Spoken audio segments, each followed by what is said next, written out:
Hi there. My name is Leif Gregerson. I'm the author of a couple of books here. My first and most proud of work, I guess, would be the book Through the Withering Storm right here. This is a book I wrote. It's a memoir of my experiences dealing with bipolar disorder growing up, and I just thought I'd make a little video and talk about that a little bit. Maybe read a few excerpts from the book.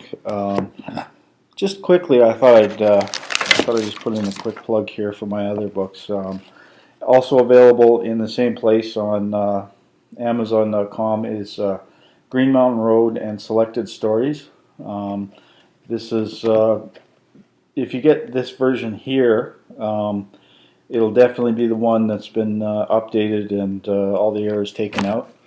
And something I'm very proud of, just arrived in the mail today, is a short book called short book of poetry called Poems from Inside Me. And if you look real close, I actually took the cover picture myself. It's a picture of a spider just as it's eating a fly. And so I thought I would read a little bit from some of my books here. I already went ahead and Green Mountain Road and Selected Stories. I went ahead and in a YouTube video on my channel that you can find through my name, Leif Gregerson. Make sure you can see that. If you just type in Leif Gregerson on YouTube, you can get my channel. And you can check out my video where I read a short story from this book called Night Flight over Fortress Europe. It's my most popular short story. Now, this book, this memoir, it's talks a lot about me dealing with mental illness, and I ran from it when I was diagnosed with it. I couldn't see myself as being like those other people. I could not see myself as being sick. I could not see myself as needing medication. I guess I just came across a passage here. Now, when I first got sick, a couple of times, it got so... Sorry, gotta have my coffee. When I first got sick, a couple of times, it got so bad that there was police intervention involved. And this is basically where the dividing line happened, where I went from being an 18-year-old student to being an 18-year-old mental patient, and it's where my life before and after the whole mental hospital experience happened. So I'm just going to try and read this as quickly now. A few minutes passed, and then two RCMP officers came into the room. This was the office of the school principal, after I'd just been in a fight. I stood up straight like a soldier and quietly went with them. I had figured that was how I was going to take it. No point in trying to resist the law. But then as we rounded the corner exiting the school office, there was the entire school lined up in the hallway. It was not unlike a march of shame that you see in many movies about military academies or such things. And I decided I wasn't going to take this treatment lying down. Taking a lesson from my brother, I grabbed one of the officer's jackets and used him like a pendulum to smash him into the other cop. Then I slammed the second cop into the wall. All the way down the hall, we fought and wrestled in front of the silent crowd that had gathered. Not all of them really mattered to me, but I remember as they were dragging me out, after putting an extremely painful hold onto my neck, I saw a girl named Lisa. She was a beautiful young brunette who had been in the same French class with Wendy. Years later, while I was dealing with problems inside my own head, I heard she had been engaged, way after graduation, to that same guy I had beat up that day, and that she had ended up an anorexic, which caused her to die of a heart attack at a terribly young age. I don't understand how cruel this world can be. My prayers go out to that guy. He had never done anything wrong to me. It was all my sick mind's own creation that made me want to hurt him. The police took me to the local hospital again. I was again injected forcibly and taken in the back of a patrol car to the mental institution. If I had been quietly, I would have been taken to the wards for less serious cases. They had actually tried to take me there, but when I got there, they threw me into a phone booth. I didn't really know what to do. So I had a scrap of paper with Wendy's phone number on it, and I tried to call her, but her brother answers and told me never to call again.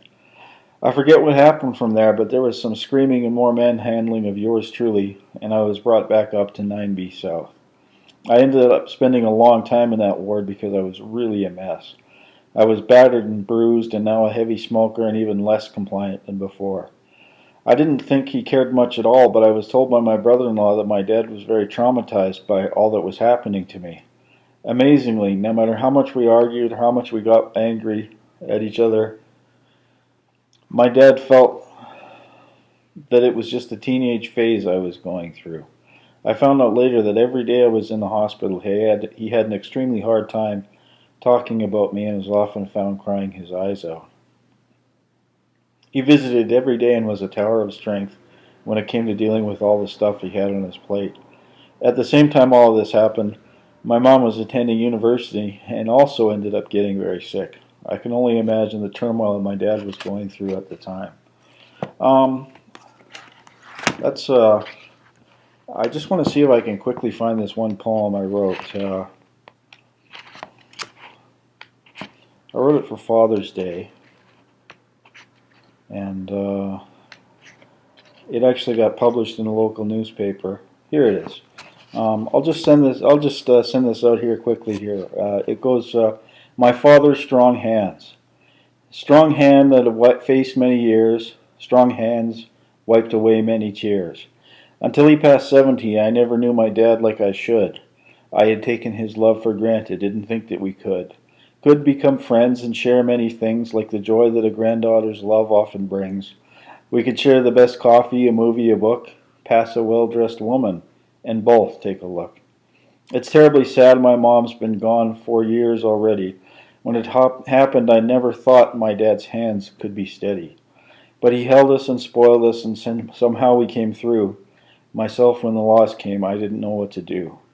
Now time has passed, and I still think of my mom. Every time I see the photo my dad keeps of her looking young. He got us through that, but he has passed many trials, from being our provider to coaching my writing styles. My dad is a man who was born a world away, in depression, then war, another time, another day. How he got through so many things and brought up a family with the troubles that brings. Somewhere deep inside, we all have the will to do what he did and prosper still.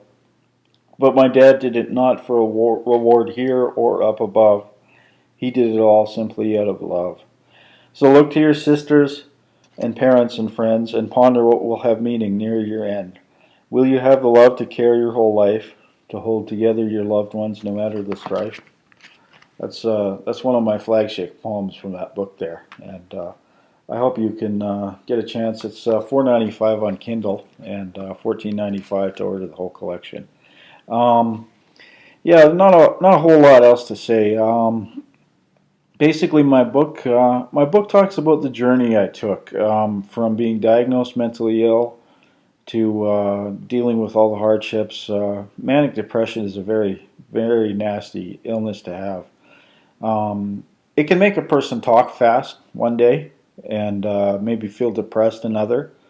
But when it gets bad, in my case at least, you can hallucinate and you can end up, it can take a kitten and make them violent and dangerous and make that person have to be locked away. And it's such a tragedy. And there's knowledge is growing about it, but what really has to be increased, I feel, is awareness, and that's why I wrote the book.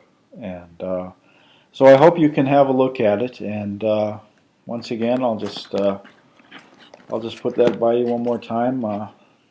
Through the Withering Storm, Leif Gregerson. And I guess that's about it. Thanks for listening, and write me. You can look up my webpage to get free chapters of the book at www.valhallabooks.com. And from there, I hope you take care.